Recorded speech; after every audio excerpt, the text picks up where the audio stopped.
उसको इन्फोर्स करने के लिए इस लॉ को कि भाई लिमिटेशन एक्ट लागू होगा सब पे, हम्म तो सुप्रीम कोर्ट ने डिसीजन दिया है। तो ये सब सुप्रीम कोर्ट ने डिसाइड की कि हाँ टाइम बाद तो लागू होगा, इसमें लागू होगा।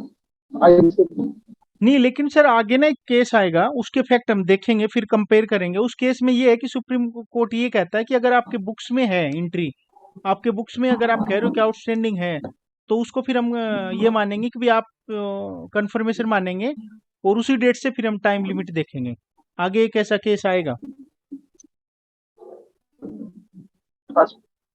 चलो उन ठीक सर है। आप बैंक में है ना, तो आपको थोड़ा आइडिया ज्यादा होगा practically, if you can throw some light.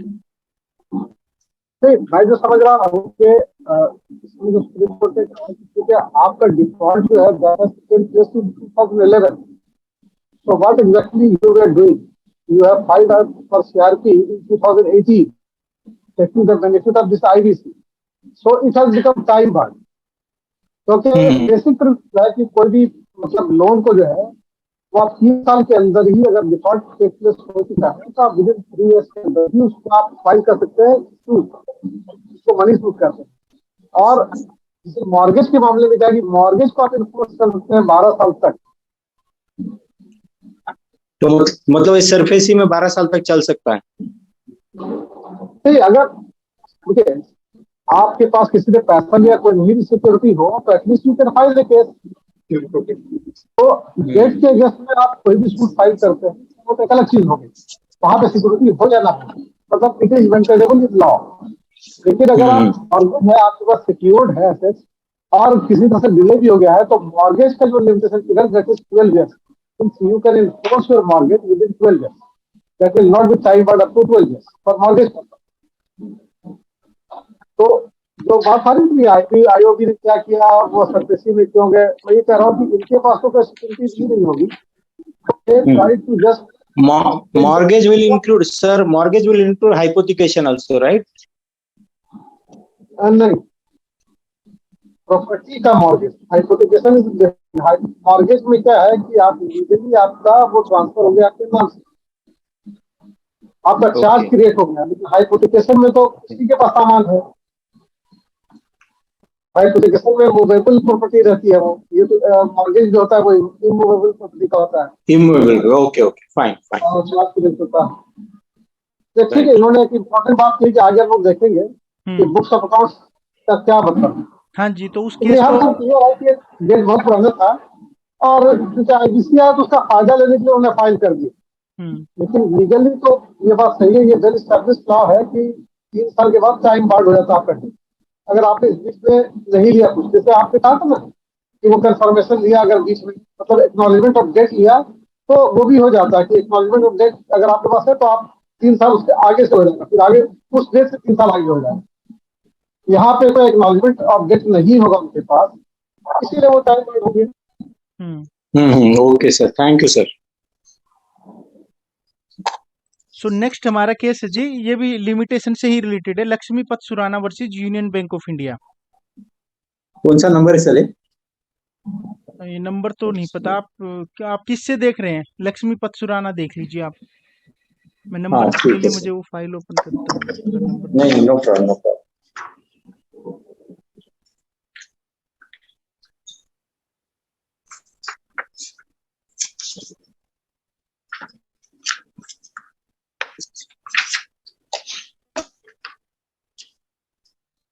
ये 21 नंबर केस है।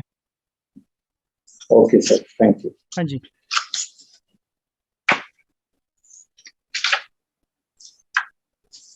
सर इसमें ना जो है लक्ष्मीपत सुराना जो है वो जो है उनकी जो एक कंपनी थी सुराना मेटल लिमिटेड, और उनकी एक प्रोप्राइटरशिप फर्म थी महावीर कंस्ट्रक्शन, एक प्रोप्राइटरशिप फर्म।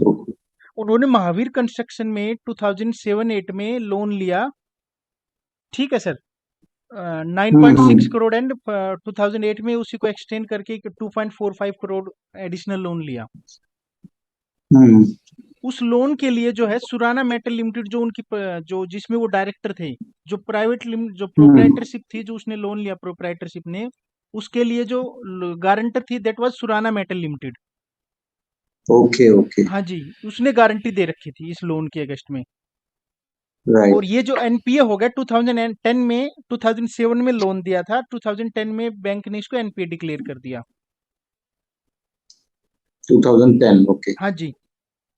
एनपीए डिक्लेयर करने के बाद जो है ना, जो आप अभी बात कर रहे थे, इस वाले केस में क्या था कि जो प्रिंसिपल हम्म। बोरोवर था ना, वो रिपीटेडली क्या कर रहा हाँ। था, इंश्योर कर रहा था कि वो ड्यू को पे कर देगा। During the pendency of the okay. Action it was stated by the financial creditor that the principal borrower had repeatedly assured to pay the outstanding amount, but hmm. as that commitment remained unfulfilled। उसने ensure तो किया repeatedly, ensure किया होगा तो हम्म। Return में ही किया होगा ना, बाई मेल और या ऑफिशियल लेटर, कि बिल्कुल। वो अमाउंट को पे कर बिल्कुल। देगा, लेकिन उसने कभी पे नहीं हम्म। किया। सो हम्म। अल्टीमेटली उन्होंने क्या किया कि दिसंबर 2018 में, मतलब एनपीए हम्म। डिक्लेयर किया 2000 जनवरी 2010 में, हम्म। 2018 में they write to the corporate debtor. Corporate debtor means कि उन्होंने उस कंपनी को लिखा जिसने गारंटी दे रखी थी। हम्म। 8 साल बाद, यानी कि करीबन दिसंबर 18 में उन्होंने लिखा, उस कंपनी को लिखा। जो हम्म। कंपनी को लिखा तो कॉर्पोरेट कंपनी ने जो है, उन्होंने 3 दिसंबर 2018 को कंपनी को लिखा कि आप पे कीजिए क्योंकि आप गारंटर हो। तो कंपनी ने 8 ऑफ दिसंबर 2018 को रिस्पॉन्स दिया। कंपनी ने क्लेरिफाई किया कि भाई हम प्रिंसिपल बोरोवर तो है नहीं, और नहीं हमने आपसे कोई लोन ले रखा है, ठीक है, तो इसे आप हमारे फाइनेंशियल क्रेडिटर तो है नहीं, और हमने मतलब कोई लोन। सुराना मेटल ने। सुराना मेटल ने सुराना जवाब मेटल। दिया, हाँ जी, सुराना मेटल ने उनको हम्म। रिस्पॉन्स किया बैंक को कि हमने आपसे कोई लोन नहीं हम्म। लिया है, तो हम आप हमारे फाइनेंशियल क्रेडिटर हैं नहीं, तो इसलिए हमने कोई आपका डिफॉल्ट भी नहीं किया, ठीक है। हम्म। राइट। सो उन्होंने उसको ओनर करने से मना कर दिया, उसकी अपनी गारंटी हम्म। को। तो फिर राइट। वो जो है उसको वहां पे ले गए, आईबीसी में लेके गई। तो हम्म। आईबीसी में जो उन्होंने ग्राउंड मेंशन किया कि उन्होंने कहा कि जो आपकी अब जब उन्होंने अपोज तो किया ही होगा जब एनसीएलटी में एप्लीकेशन गई होगी, हम्म। तो उन्होंने जो इसको अपोज किया तो उनका एक ग्राउंड ये भी था कि जो कॉर्पोरेट पर्सन है, प्रिंसिपल बोरोअर है, वो कॉर्पोरेट पर्सन नहीं है, हम्म। ठीक है। एक तो उन्होंने उनका ग्राउंड ये था, दूसरा ये था कि भाई ये टाइम बेस्ड एप्लीकेशन है, लिमिटेशन है इनके हम्म। अकॉर्डिंग, क्योंकि डेट ऑफ डिफॉल्ट है जनवरी 2010 और आप एप्लीकेशन फाइल कर हम्म। रहे हो फरवरी 2019 में, क्योंकि दिसंबर 18 को राइट। उन्होंने उसको लिखा गारंटर को, उसके हम्म। मना करने के बाद उन्होंने फरवरी 19 में एप्लीकेशन फाइल की, तो 3 साल से ज्यादा हो गई। हम्म। तो जब ये मैटर सुप्रीम कोर्ट के पास आया, एनसीएलटी और एनक्लेट के उससे, तो यही इश्यू सुप्रीम कोर्ट में भी इन्वॉल्व थे इसमें। तो सुप्रीम कोर्ट ने कहा इन दोनों इश्यू में कि पहला इश्यू तो ये था कि आपका कॉर्पोरेट पर्सन नहीं है प्रिंसिपल बोरोवर, तो सुप्रीम कोर्ट ने कहा कि ऐसा कुछ नहीं है, प्रिंसिपल बोरोवर कॉर्पोरेट पर्सन नहीं है तो भी कॉर्पोरेट डेटर के अगेंस्ट में सीआईआरपी प्रोसेस स्टार्ट हो सकती है। हम्म। और दूसरा, जब उन्होंने ये वाला मैटर आया कि आपका जो टाइम बेड है, तो उन्होंने कहा कि आप रिपीटेडली आप इंश्योर करते रहे हो, तो जो लास्ट एश्योरेंस है उसको उसके बेस पे 3 साल देखेंगे हम। हम्म।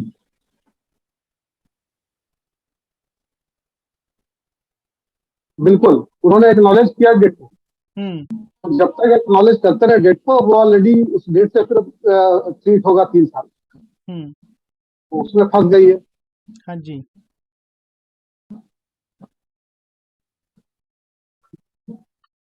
और अगर जब ये फंस गए तो फिर गारंटर भी लायबल है, क्योंकि एक्सपेंसिव वो लायबिलिटी है।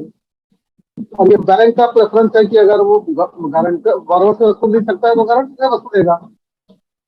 तो ये preference lies with the bank. कोई भी गारंटर ये नहीं कर सकता कि पहले उससे मांगिया।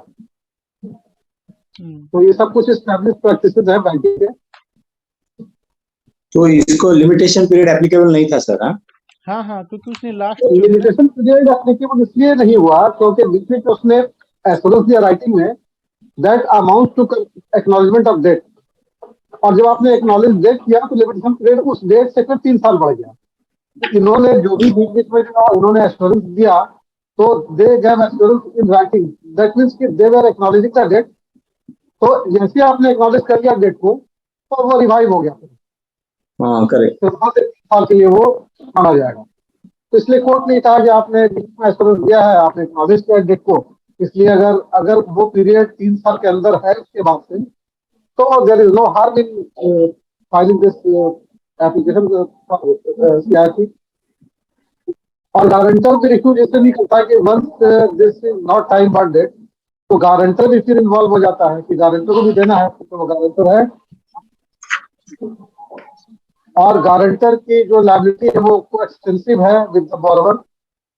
तो अगर बैंक को लगता है कि वो बोरोवर से वसूल नहीं सकती तो गारंटर से वसूलेगी, उसको नोटिस देगी। तो यही होगा इसमें मेरे ख्याल से। यस सर, क्लियर हो गया सर ये।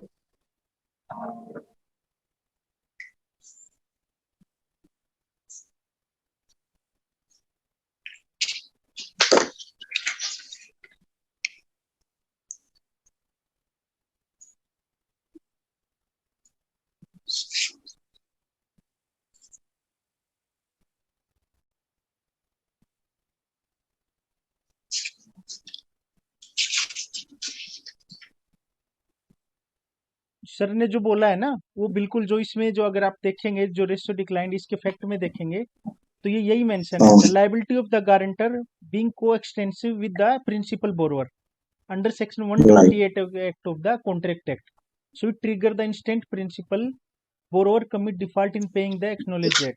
तो उन्होंने कहा कि जो गारंटर की लायबिलिटी हो तो बोरोवर के साथ एक्सटेंड होती है, ठीक है। और आपको लिमिटेशन देखना है तो ऐसा नहीं है कि गारंटर पे देखेंगे, आप बोरोवर पे देखेंगे। The fact that the acknowledgement within the limitation period was only by the principal borrower and not the guarantor would not absolve the guarantor of its liability flowing from the letter of the guarantee and the memorandum of mortgage। उन्होंने कहा कि भी guarantor ने कहा भी मैंने, उन्होंने अलग अलग अपने ग्राउंड रखे होंगे, तो गारंटर ने ये भी ग्राउंड रखा कि भी लिमिटेशन एक्ट चलो प्रिंसिपल बोरोवर पे है तो मेरे पे तो कैसे, मेरे पे भी अप्लाई होगा ना, मैंने तो अपनी गारंटी को वो नहीं किया ना कंफर्म, वो अपने ड्यू को कंफर्म करता रहा लेकिन मैंने तो गारंटी कंफर्म नहीं की ना।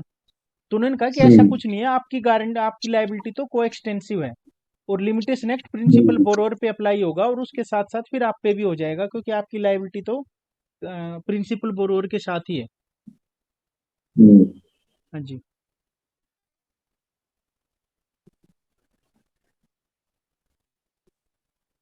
और इसमें यही जो सर मतलब वो बता रहे थे कि period of limitation is required to be computed from the date of acknowledgement of debt by the principal borrower from time to time, right, specifically the last communicated, last जो कम्युनिकेशन है ना उसी से कंप्लीट होगा।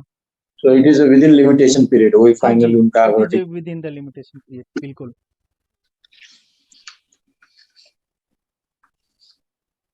उसके बाद जो है एक लिमिटेशन एक्ट का है, इसका आपका शेषनाथ वाला, वो हम कर लेते हैं। मेरी क्वेरी है। हाँ जी बताएं। उनसे है चतुर्वेदी से कि अगर हमने हाइपोथे मतलब कोई अगर हम इसमें ना ये पल्लवी जी सॉरी आपको थोड़ा डिस्टर्ब कर रहा हूँ, अभी उसी सेम लिंक पे दोबारा ज्वाइन हो जाएंगे क्योंकि ये टाइम कंप्लीट हो गया है, एंड होने वाला है।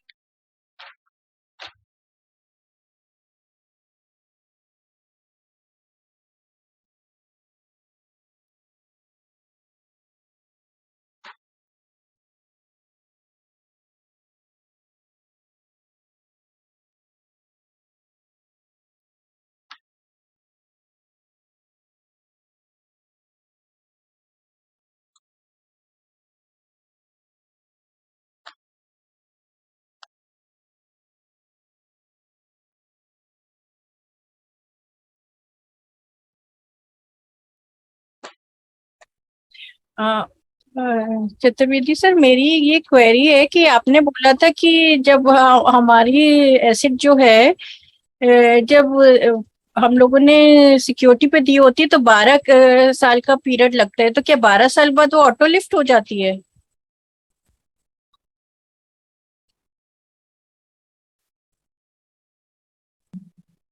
क्लोज करने के लिए वो अलग टाइमिंग है।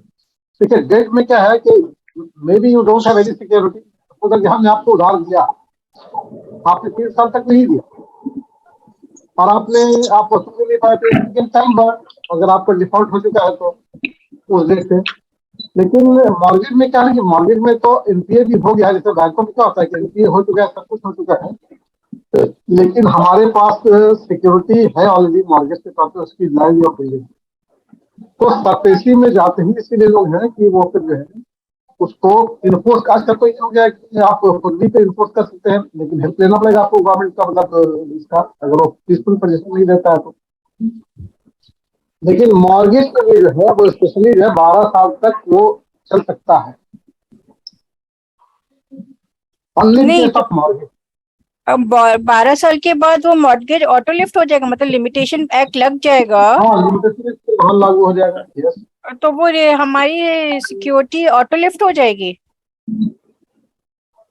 हाँ, मतलब आपने अगर कोई एक्शन नहीं लिया है 12 साल तक बीच में, तो जैसे अब यहाँ कैसे कुछ लोग का ये टाइम हो गया, टाइम हो जाएगा।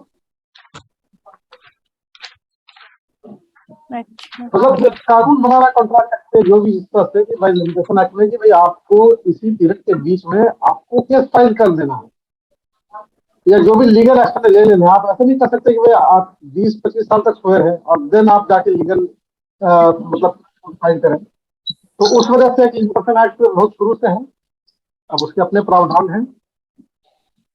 Thank you so much. अब जो नेक्स्ट जो केस है हमारा वो Sheshnath Singh versus Vidyawati Sheoraphuli cooperative bank limited है, इसका है। ये भी लिमिटेशन एक्ट से ही रिलेटेड है। हमने दो केस देखे अभी तक लिमिटेशन के। एक तो जो बाबूलाल वर्धाजी गुजर वाला था, जिसमें उन्होंने कहा कि भी कोई आपने एक्शन लेने नहीं लिया तो आप पर लिमिटेशन एक्ट एप्लीकेबल होता है, और उन्होंने उनकी एप्लीकेशन को डिसमिस कर दिया, अलाउ नहीं किया। जो दूसरा केस हमने अभी देखा, ये था कि यहाँ पे क्या था कि उन्होंने कहा कि भी आपको रिपीटेड रिमाइंडर आ रहे थे, तो इसलिए जो है ना लिमिटेशन एक्ट जो है आपकी लास्ट डे उससे लगेगा। जो लास्ट जो आपका कम्युनिकेशन है जिसमें आपने कंफर्म किया है कि हम ड्यू कर देंगे, पे कर देंगे, उससे लगेगा। ये थर्ड वाला है, शेषनाथ वाला जो केस है, ये सरफेसाई से रिलेटेड है। इसमें क्या था कि जो ये डेट जो है मार्च 13 में जो ये एनपीए डिक्लेयर हुआ था, मार्च 13 में एनपीए डिक्लेयर किया गया था बोरोवर को। उसके बाद 14 में 2014 में जो है बैंक जो है सरफेसाई में चला गया। ठीक है, उसके बाद जब ये सरफेसाई में हियरिंग चलती रही, ठीक है, इन बिटवीन जो है ये कोलकाता हाई कोर्ट ने सरफेसाई की हियरिंग पे स्टे भी लगा दिया जुलाई 2017 में।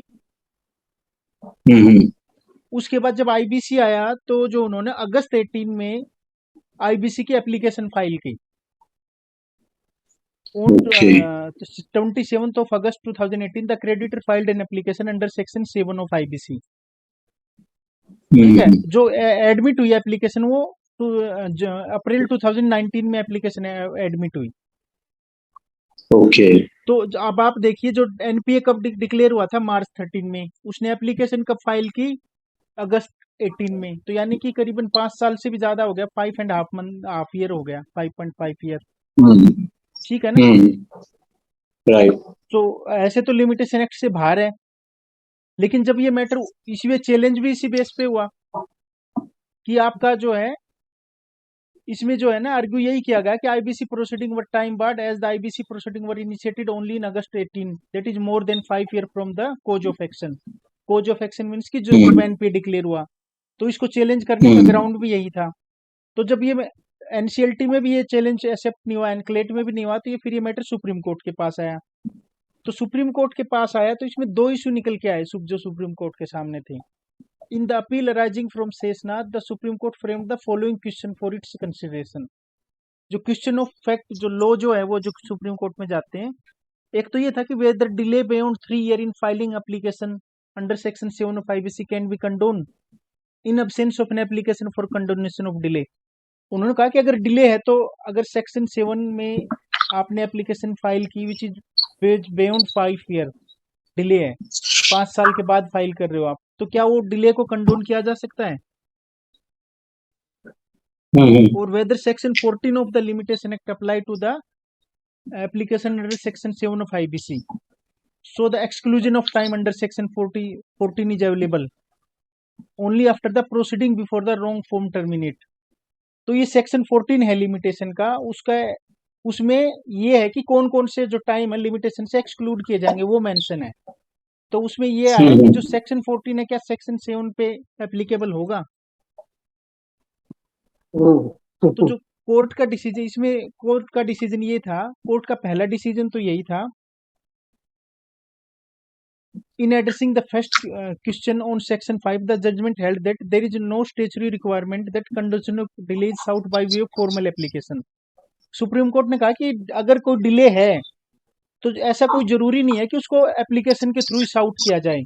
जो अगर आपका सपोज करो लिमिटेशन एक्ट की डिले है, आपने एप्लीकेशन फाइल करने में डिले कर दिया, तो सुप्रीम कोर्ट ने कहा कि हम केस के फैक्ट को देख के भी उसको सीओ मोटो भी डिले को कंडोन कर सकते हैं, कोई जरूरी नहीं कि उसके लिए फॉर्मल एप्लीकेशन लगाई जाए। According to the court, the absence of an application does not prevent a court from condoning the delay as long as there are material on record disclosing sufficient reason.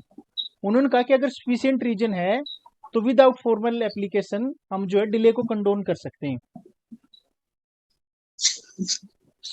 In regard to the second question ये था कि क्या section 14 जो limitation act का है, जिसमें exclusion of time limit है, court opined that the provision can be invoked in the present case. Thus, the time spent by the financial creditor in relation to the previously initiated SURFACE proceeding could be excluded, such that the application in IBC was within time. तो court ने कहा कि भाई ऐसा तो है नहीं कि जो फाइनेंशियल क्रेडिटर था वो कुछ नहीं कर रहा था या उसने कोई एफर्ट नहीं की, सरफेसाई में प्रोसीडिंग चल रही थी, तो जो सरफेसाई में प्रोसीडिंग चल रही थी तो उस टाइम को एक्सक्लूड किया जाएगा, जो लिमिटेशन एक्ट की लिमिट है उसमें से। नहीं, इसमें इम्पोर्टेंट क्वेश्चन ये है कि they file the suit in SARFAESI within limitation period. अब सरफेसी ने उसमें देर लगाया कि ये उसको तो बिल्कुल एक्सक्लूड करना पड़ेगा। हाँ, तो कोर्ट बिल्कुल कोर्ट ने नहीं यही तो किया ना। लिमिटेशन पीरियड अगर मान लीजिए सरफेसी में ही लेट जाते तो फिर ये वाला एप्लीकेबल नहीं हो पाता। हाँ जी, ये एप्लीकेबल इसलिए हो गया कि they approach SARFAESI with in time. हाँ जी, तो they did not violate the limitation law. बिल्कुल। अब सरफेसी ने 2-3 साल लगा दिए, इसी बीच में चूंकि आ गया आईबीसी कोड, तो they wanted to take the benefit of IBC, तो वो लिमिटेशन को वायलेट नहीं कर रहे हैं, माने कोर्ट के नजर में भी और लीगली भी नहीं वायलेट कर रहे हैं, ये भी सही है। और कोर्ट के सामने सफिशिएंट रीजन भी है इस डिले का। हाँ, तो दोनों चीजें क्लियर है। तो इस तरह से अगर हम पढ़ते हैं ना, तो देखो हमने क्या किया, 3 केस उठाए जो लिमिटेशन एक्ट के थे, तो उसमें चीजें क्लियर होके आ गई कि अगर कोर्ट के पास ऐसा मटेरियल रिकॉर्ड है, आप प्रूव कर सकते हो कि भी आप जो डिले कर रहे हो, जो डिले हो रही है उसमें आपने कोई और एक्शन ले रखा था तो उसके कारण डिले है, तो कोर्ट जो है फिर उस केस में वो सेक्शन 14 इन्वोक करके उस डिले को एक्सक्लूड कर देता है, उस टाइम पीरियड को।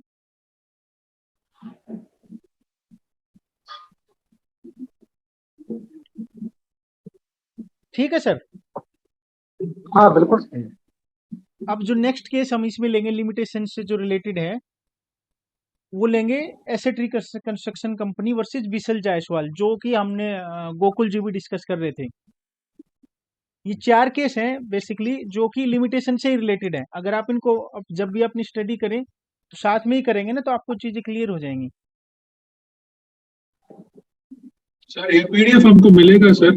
सर ये मैं भेज चुका हूँ, पहले आपको शेयर कर लूंगा सर। सर ये वाली नहीं शेयर किया कर चुका हूँ मैडम, ये पीडीएफ वो वर्ड फाइल शेयर की थी, उसी का पीडीएफ है ये। नहीं सर, आपने ये मेरे को नहीं की, ये सुप्रीम कोर्ट हाई कोर्ट वाली, ये वाली नए केस वाली नहीं की है। चलिए मैं अभी अपना सेशन वो होने को कंक्लूड होने के बाद जो है मैं इसको ग्रुप में डाल दूंगा।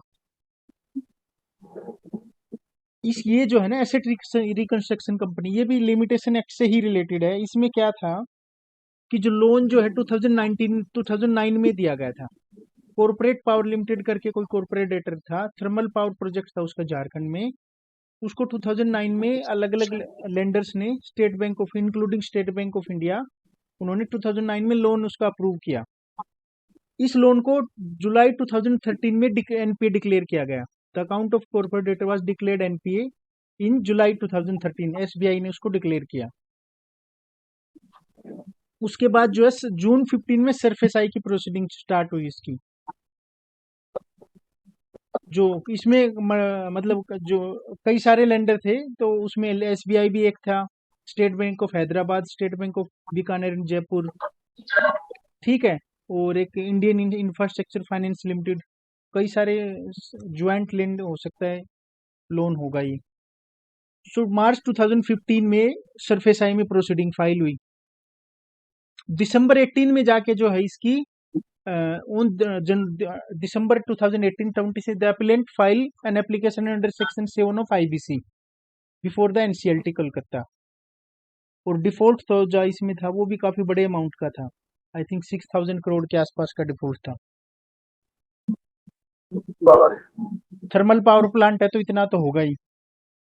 हम्म। सो अब इसमें ये आया कि जो ये भी ये हुआ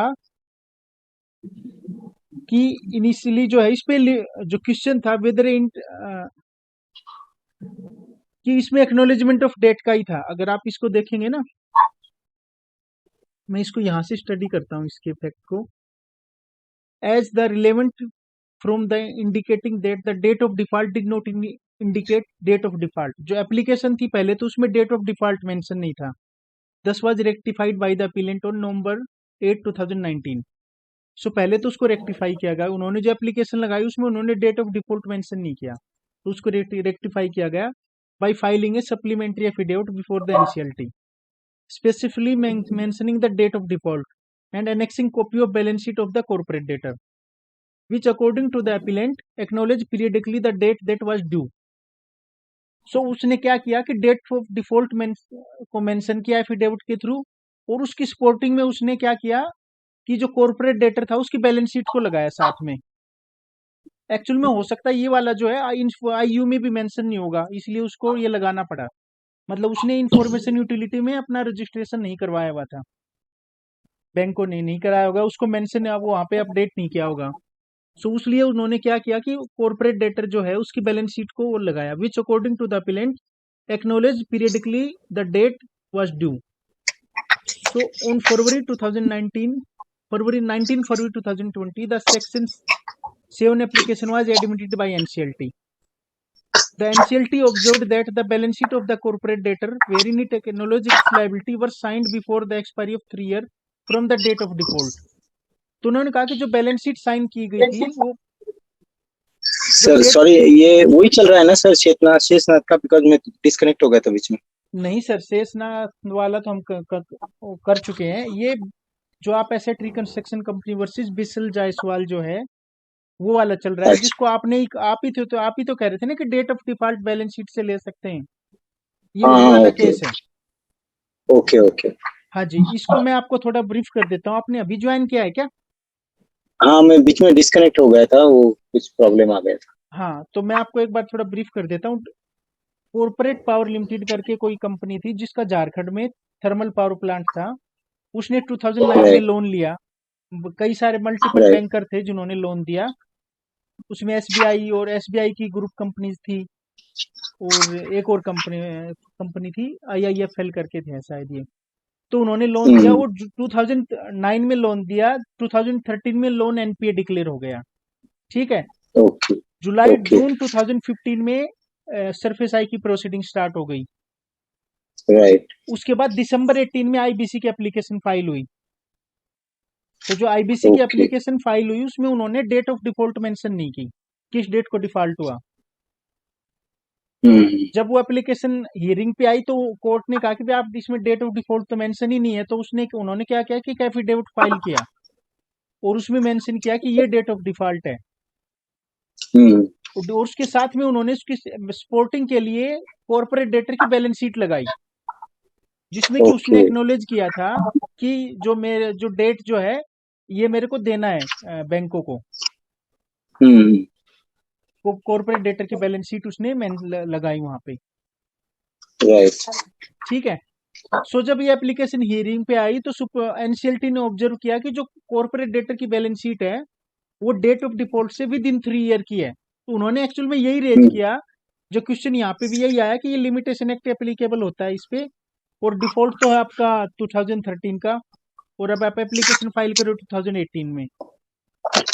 तो एनसीएलटी ने यही ऑब्जर्व किया कि इसमें तो बैलेंस शीट जो साइन हो रखे उसने जो सपोर्टिंग में लगाई है वो डिफॉल्ट से 3 साल पहले से 3 साल पहले से की है, और entries in the balance sheet being acknowledged of the date due for the purpose of section 18 of the 1963 the section 7 application is not barred by the limitation. तो उसने कहा कि जो बैलेंस शीट में जो एंट्री कर रखी है, यानी आपने जो मेंशन किया हुआ है, that is clearly acknowledgement of the debt due. उन्होंने जब कॉर्पोरेट डेटर कह रहा है कि मेरी बैलेंस शीट में मुझे पैसा देना है, तो debt is acknowledgement of debt. Right. उन्होंने कहा कि लिमिटेशन एक्ट के अकॉर्डिंग तो वो लास्ट एक्नॉलेजमेंट है, और वो 3 साल से पहले की है बैलेंस शीट। तो उन्होंने उसकी एप्लीकेशन को एक्सेप्ट कर लिया। उन्होंने कहा कि इस पे लिमिटेशन एक्ट नहीं लगता। जब ये मैटर सुप्रीम कोर्ट में गया, तो सुप्रीम कोर्ट के सामने भी जो क्वेश्चन ऑफ लॉ था वो यही था कि whether entries made in the balance sheet of the corporate debtor amount to an acknowledgement or liability under section 18 of the limitation act. ये यहाँ पे लिमिटेशन एक्ट छूटा हुआ है, ये 1963 एक्ट लिखा हुआ है ना, ये लिमिटेशन एक्ट है, वो 1963 है limitation act. So decision of the supreme court यही था। Supreme court held that the entries in the balance sheet amount to acknowledgement of debt for the purpose of extending limitation under section 17 of the limitation act। Right. Right.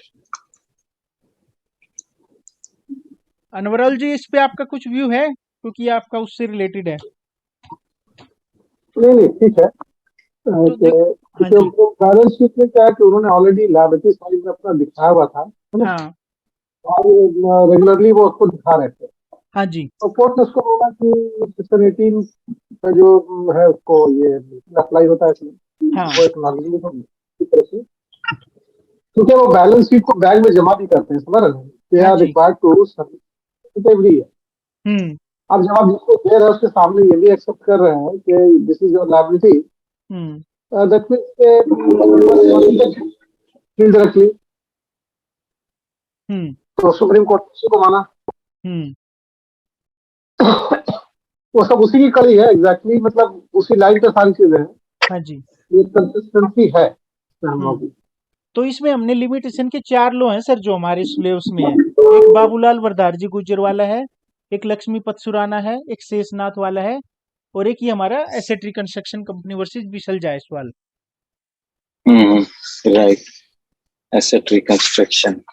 हाँ जी, तो हमने चारों ही कर लिए। अगर आप जब भी स्टडी करोगे तो चारों के अगर फैक्ट एक साथ आप वो सामने रखोगे ना, तो आपको पता लग जाएगा कि इन चारों से क्या निकल के आ रहा है। राइट। राइट। एक्चुअल में अब आप अगर पहले वाले उस वाले केस को देखोगे ना, बाबूलाल वरदाजी गुजर वाले को, तो वो भी प्राइवेट लिमिटेड थी, और बैलेंस शीट तो उसकी भी बनती होंगी, लेकिन हो सकता है उन्होंने बिल्कुल। जो केस जो प्रेजेंट किया गया उस तरह से ना किया गया हो। तभी तो हाँ, सुप्रीम कोर्ट ने कहा परफेक्ट। ना कि आप 5 साल बाद आ रहे हो, है ना जी अनवरुल जी।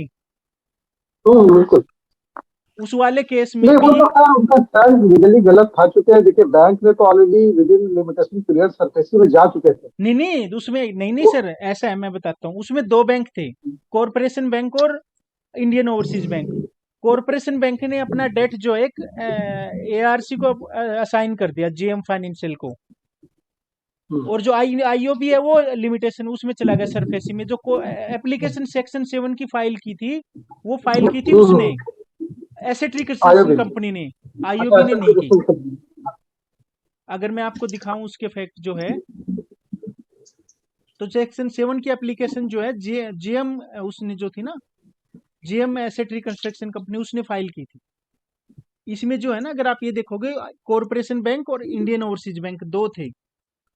कॉरपोरेशन बैंक ने अपना साइन कर दिया, इंडियन ओवरसीज बैंक सरफेसी में चला गया। तो एप्लीकेशन इंडियन ओवरसीज बैंक ने नहीं फाइल की, उसने जेएम फाइनेंशियल ने फाइल की।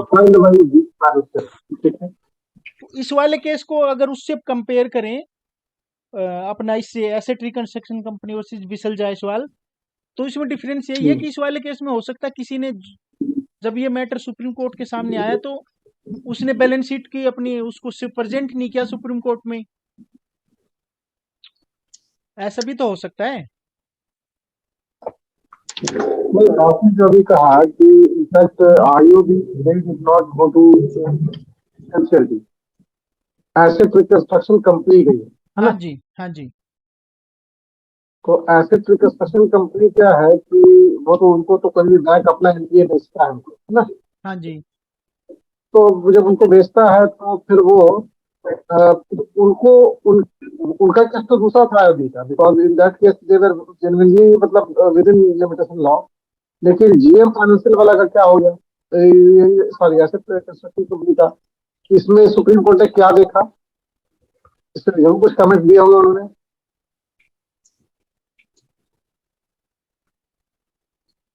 क्योंकि जो भी इसमें जो भी डिसाइड होगा on the basis of legal fact और सर्कमस्टेंशियल फैक्ट, उसमें उन्होंने क्या कहा।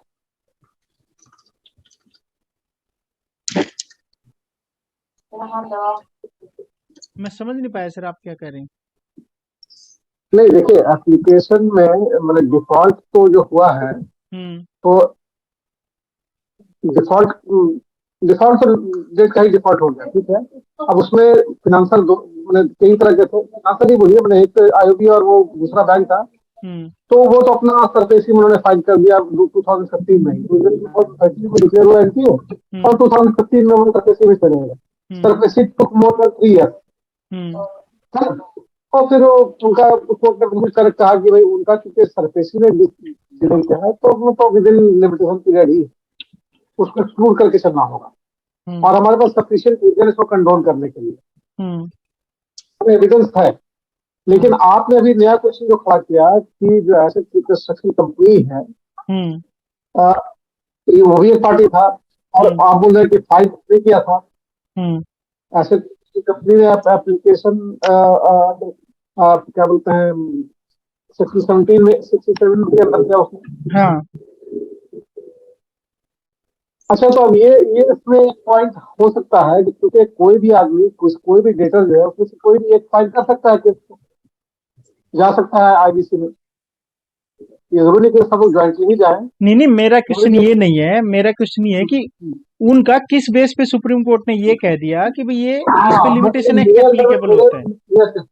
मेरे अंदर भी वही आ रही बात कि उसका आपने यहाँ पे हम लोग इसके बारे में नहीं पढ़ा, we discussed about the bank और वो उसका, लेकिन इस पे कुछ कमेंट जरूर किया होगा बीच में उन्होंने, क्योंकि ऐसे कंपनी में ये होता है कि वो इनसे डिक्लेयर कर देते हैं, नहीं रिकवर होता है तो वो फिर बेच देते हैं ऐसे कंपनी को। तो ऐसे कंस्ट्रक्शन कंपनी ने क्या क्या स्टेप लिए बीच में, क्योंकि लॉ तो सबके एप्लीकेबल होगा, तो जब उनके लिए भी एप्लीकेबल है, बैंक में भी एप्लीकेबल है, तो ये देखना जरूरी हो जाता है कि under what circumstances court also decided कि they were also within limitation law. चलिए ठीक है, इसके फैक्ट अगर हम देखेंगे तो समझ में आ सकता है कि इसमें उनसे क्या किस एंड पे कहाँ पे गलती हुई है। करूंगा क्योंकि हर एक केस में अलग अलग ही जजमेंट दिए हुए हैं, इवन द फैक्ट्स में भी सिमिलर। जजमेंट का लाइन ऑफ एक्शन बिल्कुल सिमिलर है। देखिए, सुप्रीम कोर्ट जब भी लेता है, जो भी कोर्ट लेता है, तो they take similar line of action, मतलब जो कंटेंशन है लिमिटेशन लॉ का, उस पर वो कंसिस्टेंसी मेंटेन कर रहे हैं। फैक्ट्स अलग अलग तरीके से हो सकते हैं, जैसे इसमें क्या फैक्ट था, मतलब उनका कहना था कि आप लिमिटेशन लॉ के बाहर है, कोर्ट ने कहा नहीं ये लिमिटेशन लॉ के अंदर है, क्योंकि इन्होंने 2013 में इनका डिफॉल्ट इन्होंने डिक्लेयर किया था, 2015 में इन्होंने ऑलरेडी सरफेस में जाके केस कर दिया, तो लिमिटेशन खत्म हो गया। अब जो है they took more than 4 years to decide with SARFAESI, तो ऑलरेडी मतलब लिमिटेशन तो खत्म हो चुका ऑलरेडी। इसको जब जैसे ही वो सरफेसी में चले गए तो लिमिटेशन लॉ का मामला खत्म हो गया। अब उनका ऑब्जेक्शन ये था कि 2013 के केस में they are coming to IBC after a span of 5 years, तो सवाल था कि 2016 में ही आया ये आईबीसी, तो उनके पास 2 लॉ थे, मतलब सरफेसी का भी उनके पास था और एक था आईबीसी का, तो they prefer to go to IBC. तो जब आईबीसी में गए तो आईबीसी जरूर ये करेगा कि वो तो भाई लिमिटेशन एक्ट के अंदर ही है और सरफेसी में 3 साल लग गया, कोई डिसीजन नहीं हो रहा है, तो दे केम टू अर्ली रिजोल्यूशन। इसमें लिमिटेशन लॉ का अपना देखा हुआ, लिमिटेशन लॉ के अंदर वो पहले भी थे अभी भी है, तो इन्होंने सिर्फ समझाया कि हम लिमिटेशन लॉ के अंदर ही उनको मानते हैं और सफिशिएंट फैक्ट्स सामने हमारे, इसलिए हम कंडोन करने के लिए उनसे कोई एप्लीकेशन भी नहीं मांगेंगे। तो ये दोनों चीजें बड़े क्लियर है लॉ के हिसाब से, मतलब इसमें कहीं कोई दौरा नहीं। आपने जो क्वेश्चन किया कि बैंक वाला मामला तो ठीक है, बट वो जो एसेट कंस्ट्रक्शन कंपनी है वो क्या फैक्ट्स लेके क्या वो भी सरफेसी में शामिल थे? अगर वो भी थे देन तो दोनों का सेम मामला हो गया। अगर they were also part of this क्या बोलते हैं सरफेसी अफेयर, तब तो कोई दिक्कत ही नहीं, तब तो बिल्कुल डिसीजन दोनों के लिए एक होगा। लेकिन अगर वो नहीं गए सरफेसी में क्योंकि सबके पास तो अलग अलग टाइप का रिकॉर्ड है, तो उनको सुप्रीम कोर्ट ने क्यों कहा कि ये भी लिमिटेशन एक्ट के अंदर है? जरूर इसका कहीं ना कहीं कुछ होगा, तो will have to go into the details of the case.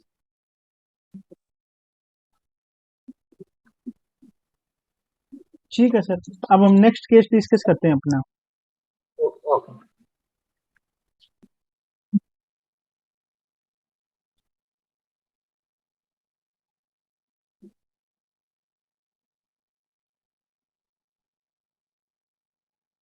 Next case case Shashidhar versus Indian Overseas bank.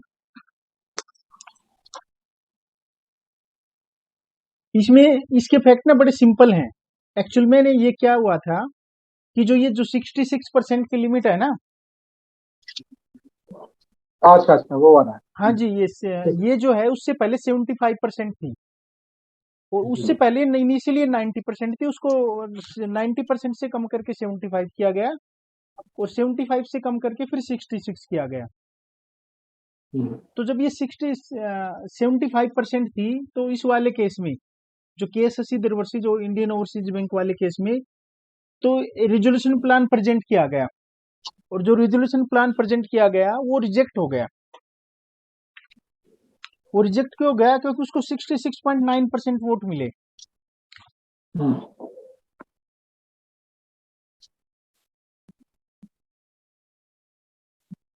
कामेनी steel and power India limited थी, उसका रिजोल्यूशन प्लान प्रेजेंट किया गया था, उसको 66.9% वोट मिले, और जब उस टाइम पे लिमिट थी 75% की, तो वो प्लान रिजेक्ट हो गया।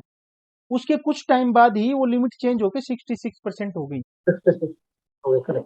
हाँ जी, ये लिमिट चेंज हुई 6 जून 2018 को। ठीक है, तो उसके बाद इन्होंने जो है ये इन्होंने कोर्ट में गए कि भाई हमारी जो लिमिट जो है अब तो 66% हो गई, तो हमारे प्लान को अप्रूव किया जाए।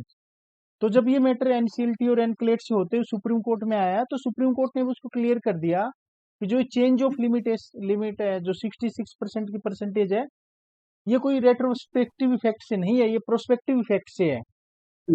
वो डेट ऑफ इफेक्ट उसका वही होता है जिस दिन से लॉ आया है। हाँ जी, हाँ आपने तो सारे केसेस में चेंज करने पड़ेंगे तब तो। हाँ, तब तो सारे केसेज में चेंज करना पड़ेगा।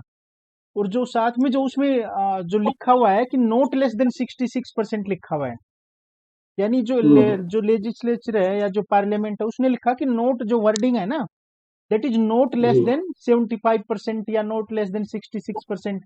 तो इट डज मीन कि ये क्लियरली ये कहते हैं कि उनका फोकस ये है कि उससे कम तो होनी ही नहीं चाहिए। आप उसमें कोई ऐसा ही नहीं कह सकते कि भाई इतनी है तो मतलब उसको ये मैंडेटरी नहीं है। उसमें क्लियर लिखा हुआ note less than 75% of voting share. तो उसमें आप ये नहीं कह सकते कि भाई मेरे को मेजोरिटी वोट मिल गया तो उसको अप्रूव किया जाए, क्योंकि ये जो एक्ट हाँ, जो है देखिए वो ये क्लियर सब है ना, कहता ये है। जबरदस्ती ये केसेस जो है ना, ये सब जबरदस्ती के सुप्रीम कोर्ट, मतलब कोई तुक नहीं बनता है। हाँ। लॉ में हर ज्यादा क्लियर पॉइंट रहता है कि हम्म। जिस डेट से कोई भी अमेंडमेंट होता है उसका इफेक्टिव वो उसी डेट से होता है। आप पीछे वाले को बोल रही हैं कि रिट्रोस्पेक्टिव इफेक्ट से हम लेंगे, तो वो तो खैर लॉ ने नहीं माने रखा है। हम्म। तो अब ठीक है, सुप्रीम कोर्ट ने क्लियर कर दिया, हम्म। लेकिन है बड़ा आसान था केस, इसमें तो कोई जान नहीं है। हम्म। असल शुरू में जो कंफ्यूजन था ना, हमको लगता है शुरू वाले केसेस थोड़ा कंफ्यूजिंग थे, तो थोड़ा उसको क्लैरिफाई कर दिया सुप्रीम कोर्ट ने, हम्म। और लोग भी जो है अपने अपने अंदाज में वो अंडरस्टैंडिंग लगा रहे थे। द अमेंडमेंट, अगर आप 20 नंबर पॉइंट पढ़ेंगे, amendment act will have prospective application and apply only to the decision of COC taken on or after the date concerning the approval of plan. Yes. अब उस state में 75% था तो वही mandatory था। हम्म। अब उसको तो अब आप बात भी नहीं कर सकते कि भाई आप हो गया तो उसको ही मान लीजिए, ऐसा तो नहीं कहा जा सकता है। उस वक्त वही लॉ था तो वही चलेगा। हम्म।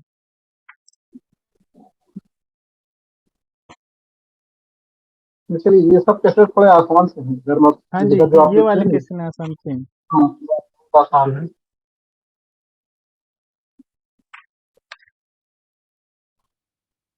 जो नेक्स्ट केस लो है, ये हम साथ में ही करेंगे, एक दूसरे केस लो के साथ करेंगे इसको। इसी को एक केस लो है, वो एनसी एनक्लेट का है, जी। विजय अग्रवाल वाला, उसके साथ कर सकते हैं। ठीक है।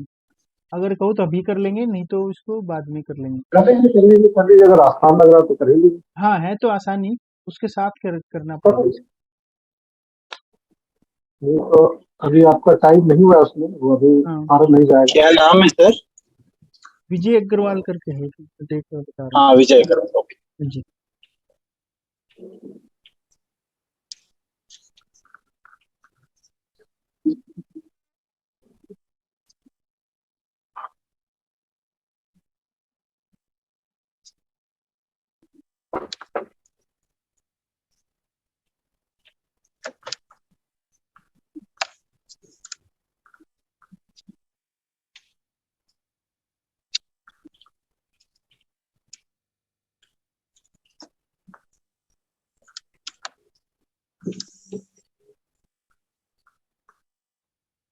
Union of India versus Vijay Kumar.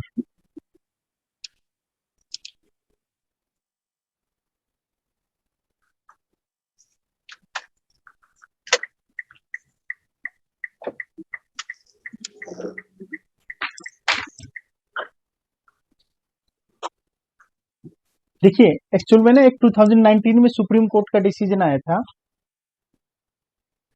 अगर इसको हम पढ़ लेंगे ना तो ये दोनों केस क्लियर हो जाएंगे। ये वाला भी, एनक्लेट वाला भी और वो वाला भी केस भी, ये दोनों केस इसी डिसीजन पे बेस है। एक्चुअल में अगर आपको पता हो 2019 में जो है जस्टिस अरुण मिश्रा की बेंच ने एक डिसीजन दिया था कि जो भी ये लाइसेंस फीस जो है ना, वो जो पे कैलकुलेटेड होगी, जो उनका ग्रोस रेवेन्यू है ऑफ द लाइसेंसी कंपनी, उसके बेस पे कंप्यूट होगी। A three-judge bench of the Supreme Court had in 2019 in a decision authored by Justice Arun Misra held that the license due under license to use spectrum were to be calculated on the basis of aggregate gross revenue of the licensee company and not just on the revenue from the telecom operation. उन्होंने कहा कि जो लाइसेंसी company है उसको जो total revenue है, चाहे कहीं से भी आ रहे हो, किसी भी उनके नेचर ऑफ बिजनेस से, उसके बेस पे आपका लाइसेंस फीस डिसाइड होगी। ऐसा नहीं कि कोई कंपनी का, उनका ये था कि भाई जो टेलीकॉम बिजनेस से, ऑपरेशन से जो हमारा रेवेन्यू आ रहा है उसी के बेस पे होगी। तो सुप्रीम कोर्ट ने कहा कि नहीं, ऐसा नहीं होगा, जो भी आपकी टोटल ग्रोस इनकम है उसके बेस पे आपकी लाइसेंस फीस डिसाइड होगी। This decision had settled licensee companies with massive dues payable to DOT for use of licence since the previous decades. Actual में पहले जो कंपनी क्या कर रही थी, टेलीकॉम ऑपरेशन की इनकम के बेस पे लाइसेंस फीस पे कर रही थी। तो इस डिसीजन से क्या हुआ कि उनके पास बहुत ज्यादा ड्यू क्रिएट हो गया, जो उनको डीओटी को देना था, डिपार्टमेंट ऑफ टेलीकम्युनिकेशन को। Subsequently, in ancillary proceeding, the Supreme Court in 2020 was made aware that some of the licensee company has invoked provision of IBC and voluntarily applied for insolvency. तो हुआ क्या कि इस decision का कारण बहुत सारे ड्यू उन पे हो गए, तो वो लोगों वो ड्यू पे नहीं कर पाए, क्योंकि टेलीकॉम में वैसे ही कंपनियों की हालत अच्छी नहीं थी। तो उन्होंने ऊपर हाँ, से ये बहुत मशहूर केस है, दिस इज वेरी हाँ फेमस केस। हाँ, इसे आपने सुना होगा ना, तो इसी के बेस पे फिर ये आया था। जी। सो उसके बाद जब उन्होंने कहा कि आईबीसी से रिलेटेड क्वेश्चन का क्या होगा, तो सुप्रीम कोर्ट ने कहा कि एनक्लेट डिसाइड करेगा। जो अगर क्वेश्चन आएंगे आईबीसी से रिलेटेड, तो उसमें क्या हो, वो सब होता है। The justice Arun Mishra referred several question to be decided by NCLAT which essentially aimed at determining whether the IBC could be used to extinguish the dues owed to DOT held to be payable by the Supreme Court decision in 2019. सो ये इसका background है। ठीक है कि पहले लाइसेंसी कंपनियां क्या, जो अपनी टेलीकॉम ऑपरेशन की जो इनकम थी उसके बेस पे लाइसेंस फीस देती थी। सुप्रीम कोर्ट ने कहा नहीं, आप जो है अपने ग्रोस रेवेन्यू पे दो। तो उसके कारण बहुत सी कंपनियों को लॉस हो गया, वो काफी ह्यूज फीस जो है उनकी डिपार्टमेंट को देनी पड़ी, तो कंपनी आईबीसी में आ गई। तो अभी हम आते हैं इस पे, इस वाले केस पे। पहले पहले काय पे देते थे सर? पहले सिर्फ टेलीकॉम ऑपरेशन ग्रॉस की इनकम रेवेन्यू पे पे? देते थे, हाँ, काय पे, सॉरी। टेलीकॉम ऑपरेशन की इनकम पे। ओके। हाँ जी। उसके बाद जब ये डिसीजन आया, तो उसके बाद उनको ग्रोस रेवेन्यू पे देना पड़ा। तो उसी के कारण ये जो प्रॉब्लम आई थी, तो उसमें एक जो अपील फाइल हुई थी, वो उसमें दो डिसीजन थे। अगर ये यूनिफाइड वाला केस देखेंगे ना, union of India versus association of union unified telecom service provider of India, तो ये उनकी कोई एसोसिएशन होगी जिसने एक केस सुप्रीम कोर्ट में फाइल किया था। उसमें दो बड़े क्वेश्चन थे सुप्रीम कोर्ट के सामने, whether spectrum can be subject to proceeding under this code. एक तो क्वेश्चन ये था, and whether in case of trading how the liability of the seller and buyer is to be determined. उन्होंने कहा कि अगर ट्रेडिंग होती है लाइसेंस की, जैसे एक कंपनी के पास लाइसेंस है, वो अगर अपना दूसरी कंपनी को दे देती है, तो उस केस में आपकी जो लायबिलिटी जो पहले से चली आ रही है उसका कैसे होगा। आज के स्पेक्ट्रम में ये था कि इससे मान लीजिए कि रिलायंस का स्पेक्ट्रम मिला हुआ है पूरा, हाँ जी, तो वो डिफरेंट सर्किल में वो दूसरे को फिर दे देते थे, सबलेट कर देते थे। हाँ बिल्कुल सबलेट, हाँ ये सेल भी कर देते थे। तो एक्चुअल में जो इनिशियली जो स्पेक्ट्रम, सॉरी मैं आपको थोड़ा सा वो और कर रहा हूँ, जो अगर आपने सुना हो जब ये 3G अलॉट हुआ था ना, तो बहुत सारी ऐसी कंपनियों को हो गया था जो टेलीकॉम बिजनेस से रिलेटेड ही नहीं थी। उन्होंने कंपनी बनाई सिर्फ इसलिए क्योंकि उनकी गवर्नमेंट में अपनी पहुंच थी, उन्होंने अपने नाम पे स्पेक्ट्रम इश्यू करा लिए, और बाद में उस टाइम पे तो बहुत सारी मल्टीपल कंपनियां थी, उनको सेल आउट भी कर दिए या उनको लीज पे दे दिए, ऐसा भी हुआ था। अब दिक्कत क्या है कि जो बताया था डीओटी का, जिसको आप बोल रहे हैं कि जो गवर्नमेंट ने, जब गवर्नमेंट ने कानून चेंज किया तो काफी ह्यूज आउटस्टैंडिंग थे। हाँ जी, तो सुप्रीम कोर्ट के डिसीजन के कारण। अब जिनको सबलेट किया गया उनके साथ ट्रीटमेंट क्या होगा, आज जो पहले वाले उनके साथ क्या ट्रीटमेंट होगा। हाँ, अगर सपोज करो मेरे पास क्योंकि तो लाइसेंस है। प्रैक्टिकली में जो उनके पास है, तो वो पैसा कौन देगा इसका, इतना बड़ा ड्यूज। हाँ जी, जो ओरिजिनल अलॉटी था, ये जो बाद में जिनको मिला वो देगा। हाँ अब तो मेरे ये पास सारे क्यों बहुत है। सारे केसेस थे।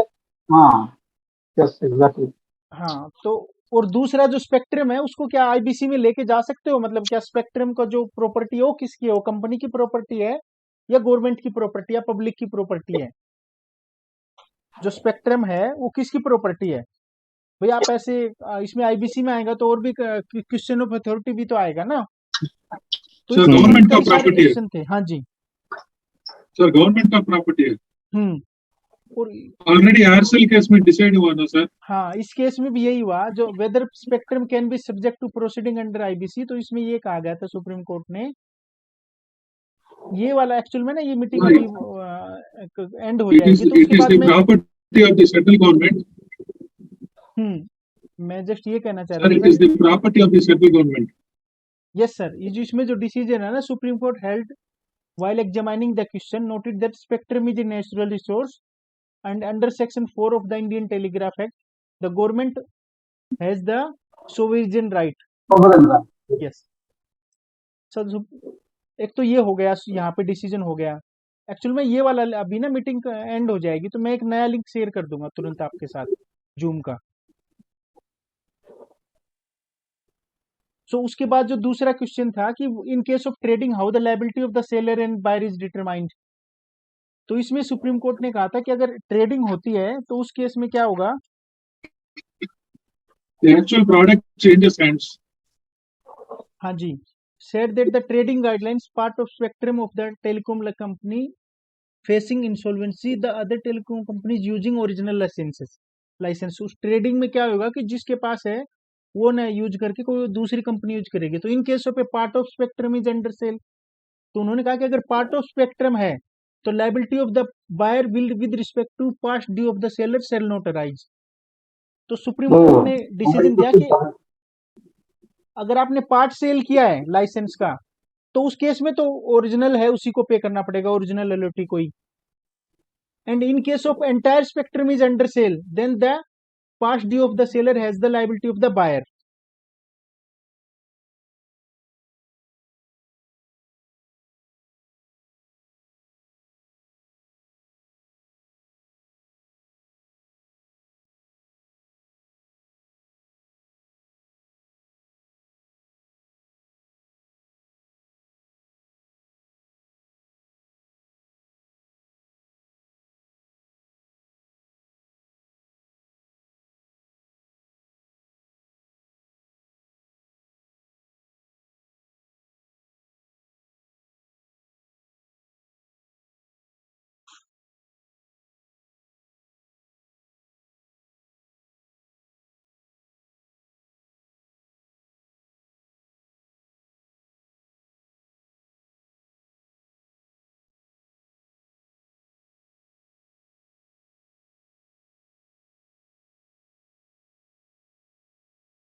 Thank you sir.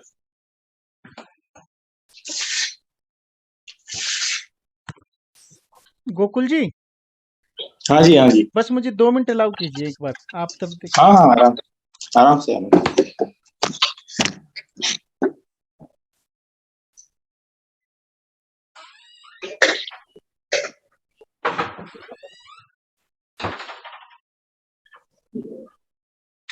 क्यों जूम कट हो रहा है सर?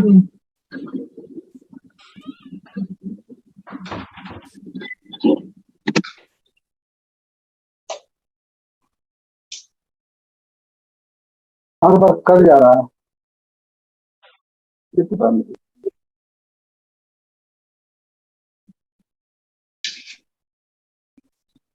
मिनट्स तो आफ्टर एवरी 40 minutes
हाँ जी, उसी वहीं से कंटिन्यू करें ना अपन। हाँ जी, कौन सा केस है सर वो? और वापस ये एक बार रिपीट कर दीजिए। ये केस है Union of India, case 15, Union of India versus association of unified telecom service provider. Okay. So उसमें जो है 2 क्वेश्चन आए वहां पे, जो क्वेश्चन ऑफ थे कि एक तो आपका क्या है, उस पे राइट किसका है, तो वो उन्होंने कहा कि सोवरेन राइट है सेंट्रल गवर्नमेंट का। सेकंड जो क्वेश्चन ये था कि लायबिलिटी कैसे डिसाइड होगी जो पास्ट ड्यू है, तो उन्होंने सुप्रीम कोर्ट ने कहा कि अगर आप पार्ट्स ऑफ स्पेक्ट्रम सेल करते हो, मतलब स्पेक्ट्रम का एक पार्ट सेल करते हो, तो जो ओरिजिनल अलॉटी है लायबिलिटी उसी की रहेगी पास्ट ड्यू की। और अगर फुल स्पेक्ट्रम सेल कर देते हो तो फिर जो बायर है उसकी सारी लायबिलिटी उसकी हो जाएगी, ओल्ड ड्यू की लायबिलिटी भी उसी की हो जाएगी। हम्म।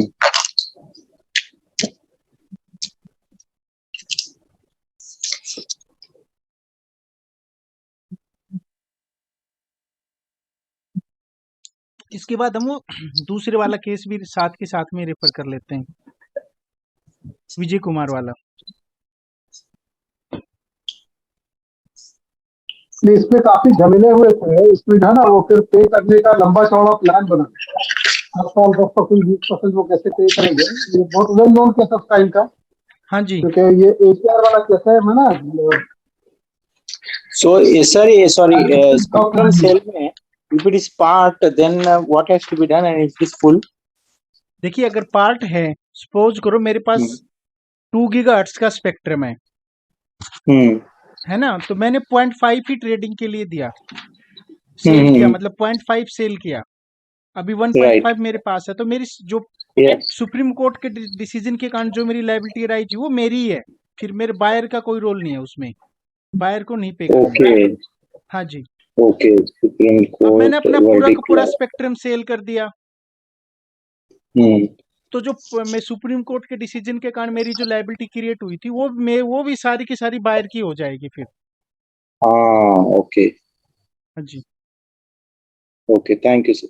हाँ जी, उस जमाने में आपने सुना होगा एडजस्टेड ग्रॉस रेवेन्यू है ना AGR जिसके हाँ लिए जी, वोडाफोन वगैरह पे भी बहुत बड़ी लायबिलिटी हो गई थी करोड़ 500 करोड़ रुपए की स्कीम होती होगी हाँ हाँ तो इसमें सबसे इम्पोर्टेंट ये था कि जो सुप्रीम कोर्ट ने कहा था कि आपका जो है वो सिर्फ स्पेक्ट्रम के रेवेन्यू के ऊपर नहीं होगा, वो आपका ग्रॉस रेवेन्यू होगा टेलीकॉम ऑपरेटर का।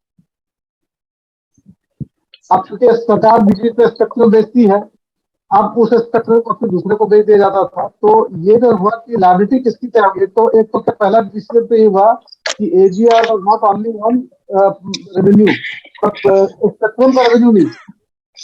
गवर्नमेंट ने रूल बना दिया था कि नहीं, वो आपका जो एंटायर रेवेन्यू है किसी भी टेलीकॉम का, उसका उसके ऊपर आएगा ये एजीआर लगेगा आपको।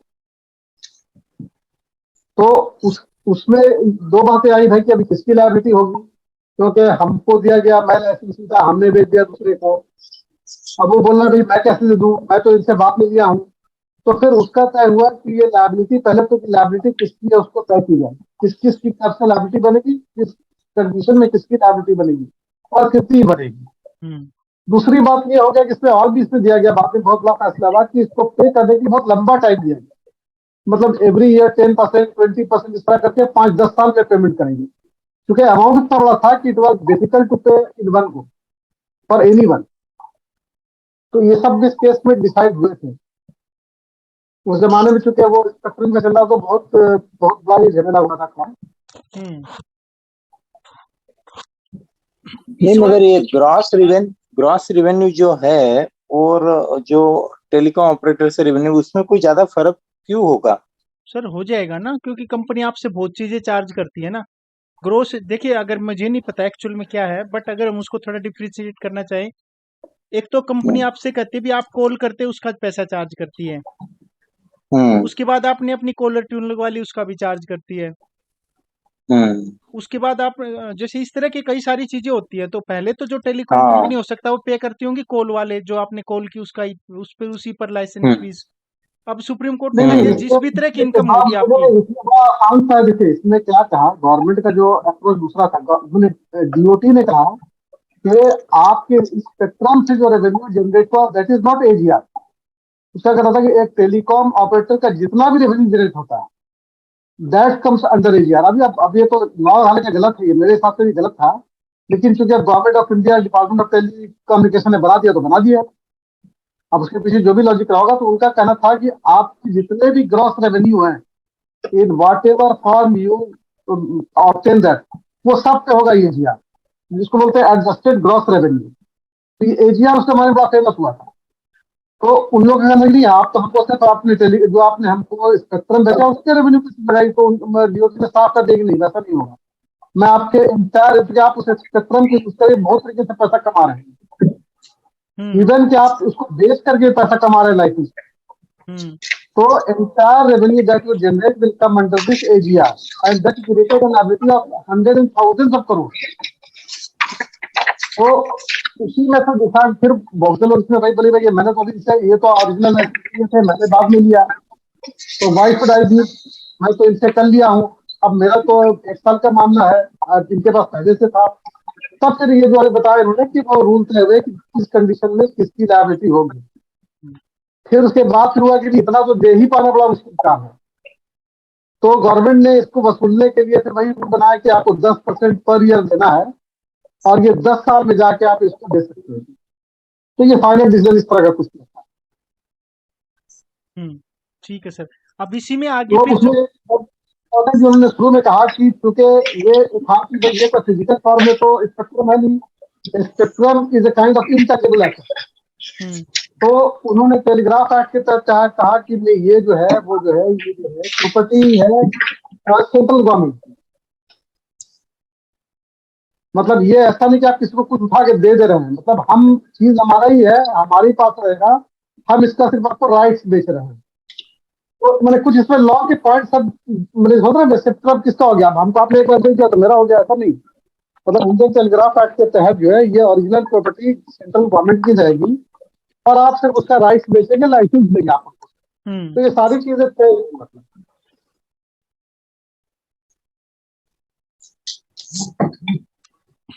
जब ये आगे जो है ना ये केस इस कंपनी में ये डिसीजन आने के बाद बहुत सी कंपनियां आईबीसी में भी चली गई, जैसा कि उन्होंने मेंशन ही किया था। तो आईबीसी में चली गई तो कुछ क्वेश्चन निकल के आए कि भी, तो उन क्वेश्चन को एनक्लेट को सुप्रीम कोर्ट ने बोला कि आप एनक्लेट डिसाइड करेगा कि ये क्वेश्चन जो है कैसे डील होंगे। तो इसका एनक्लेट समरी ने पढ़िए ना, बस ये समरी पढ़ रहा हूँ। So to sum up the finding and NCLAT come to the following conclusion.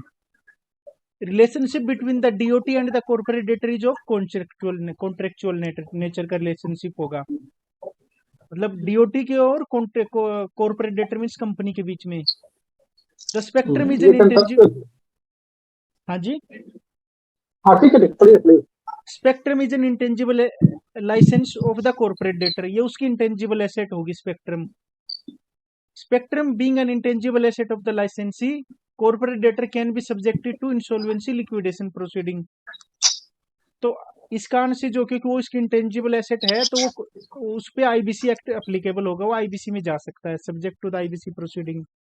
And dues of DOT, जो डीओटी को पैसा लेना है अंडर लाइसेंस, वो क्या होगा? That is the nature of operational debt होगा वो। तो ये चीजें क्लैरिटी आ गई। हो सकता है मतलब कि इससे पहले ये नहीं था कि वो फाइनेंशियल डेट कंसीडर होगा, कैसे होगा, तो ये सब चीजें बाद में सुप्रीम कोर्ट के ऑर्डर पे एनक्लेट ने क्लियर कर दी।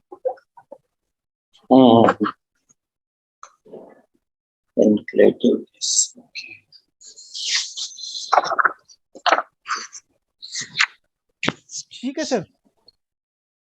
ठीक।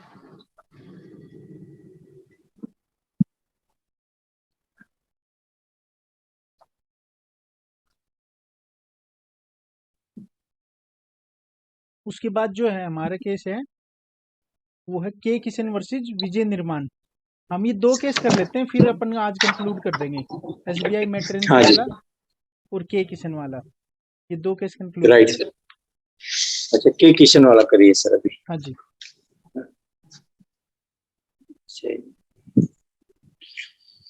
बेसिकली इसमें ना ये के किशन जो है, ये क्या था कि एक कंपनी थी खसीरदाबाद कंस्ट्रक्शन प्राइवेट लिमिटेड, उसके पास कोई कॉन्ट्रैक्ट था, केसीपीएल खसीरदाबाद कंस्ट्रक्शन प्राइवेट लिमिटेड। उसने अपने उस कॉन्ट्रैक्ट को सब कॉन्ट्रैक्ट कर दिया विजय निर्माण कंपनी लिमिटेड वीएनसीएल और SDM PPL, SDM project private limited करके एक कंपनी थी। उन दोनों को अपना काम सब कॉन्ट्रैक्ट कर दिया। अब केसीपीएल और वीएनसीएल जो इसका वन ऑफ द मेन सब कॉन्ट्रैक्टर था, उनके बीच में कोई डिस्प्यूट हो गया, और डिस्प्यूट के कारण जो है वो डिस्प्यूट फिर आर्बिट्रेशन में चला गया। सो आर्बिट्रेशन में चला गया, तो वहां से जो ये डिसीजन निकल के आया कि जो है केसीपीएल को 1.7 करोड़ वीएनसीएल को देने हैं। ये आर्बिट्रेशन में डिसीजन निकल के आया। अब वीएनसीएल ने जो है ना उसको एक नोटिस इशू कर दिया पैसे देने के लिए 1.7 करोड़ के लिए। उसने जब वो पैसे नहीं दिए तो उसने तुरंत जो है सेक्शन 8 की एप्लीकेशन फाइल कर दी कि आप ये पैसा दीजिए as a operational creditor. Actually में ये सब वीएनसीएल ने बहुत ही जल्दी किया। एक्चुअली में जब ये डिसीजन, ये सारा कुछ एक्शन लिया वीएनसीएल ने, वो उसी पीरियड में ले लिया कि विद इन 30 डेज ही ले लिया। उसके पास एक्चुअल में केसीपीएल के, क्योंकि आर्बिट्रेशन का डिसीजन था, तो उसको ट्राइब्यूनल में जाने के लिए उसके पास टाइम था। अभी जो अवार्ड आया था उसके अगेंस्ट में उसको अपील फाइल करने का जो टाइम था ना, वो भी कम मतलब अभी पेंडिंग था। मतलब उसने अपील फाइल नहीं की थी हालांकि केसीपीएल ने, लेकिन वो ट्राइब्यूनल में अवार्ड के जो आर्बिट्रेशन का अवार्ड था उसके अगेंस्ट में अपील फाइल करने का टाइम बचा हुआ था। लेकिन उसने जल्दी में वीएनसीएल ने उसको नोटिस भी इशू कर दिया और फिर उसकी एप्लीकेशन भी फाइल कर दी आईबीसी में।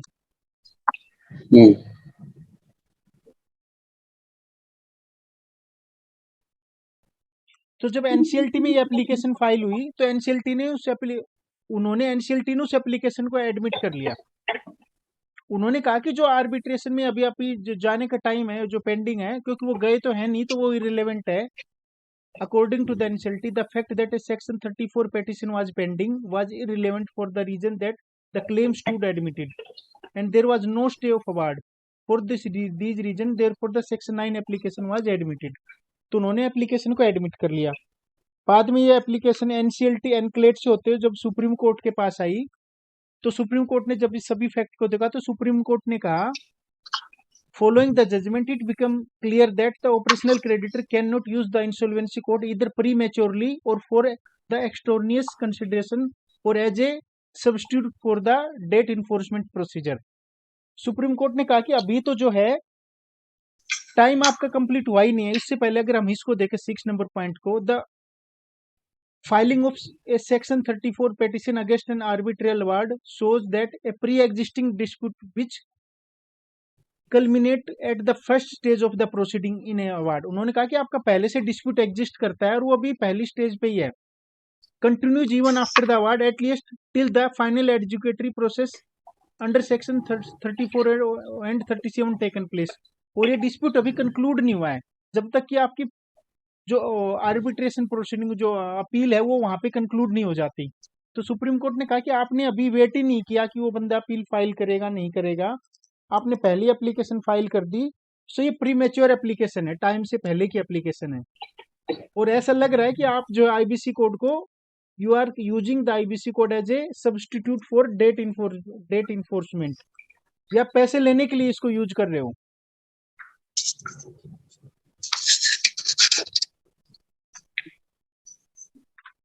समझ रहे हैं आप? नहीं, इसमें देखिए इसका मेन पॉइंट क्या है, जो लॉ का पॉइंट है जिसको सुप्रीम कोर्ट ने वाकई अफेंड किया कि जो नोटिस पीरियड है हाँ जी 10 डेज के अंदर, ठीक है वो आपको लगे। इसमें क्या है कि उसमें क्या है कि एडजस्ट करना चाहिए किसी भी तरह का। हाँ ना, फिर वही बता रहे थे सेठी साहब भी कि आइदर मतलब के आर्बिट्रेशन हो, कोई कोर्ट केस हो, इवन के मेल्स वगैरह भी अगर स्टैब्लिश करता है उसको कायदे से, तो वो प्री एग्जिस्टिंग आपको डिस्प्यूट माना जा सकता है। वो एंड और वाली बात कर रहे थे, तो यहाँ पे तो बड़ा क्लियर है कि प्री एग्जिस्टिंग एक डिस्प्यूट है। हाँ जी dispute लेकिन है। इसमें हाबड़ी में जल्दी से आके सेक्शन अपना इसमें के अंदर अपना जो ऑफिसियल ऑफ है उसका ये कर दिया, तो आपने उस केस को आर्बिट्रेशन को कंप्लीट होने का भी मौका नहीं दिया है। हाँ जी और वो नहीं भी दिया आपने तो भी कोई असर नहीं पड़ता है, क्योंकि आपका डिस्प्यूट ऑलरेडी एग्जिस्ट कर रहा है। यहाँ पे सबसे इम्पोर्टेंट लॉ का जो पॉइंट है कि there must exist a pre existed dispute और आर्बिट्रेशन, वो तो है ऑलरेडी।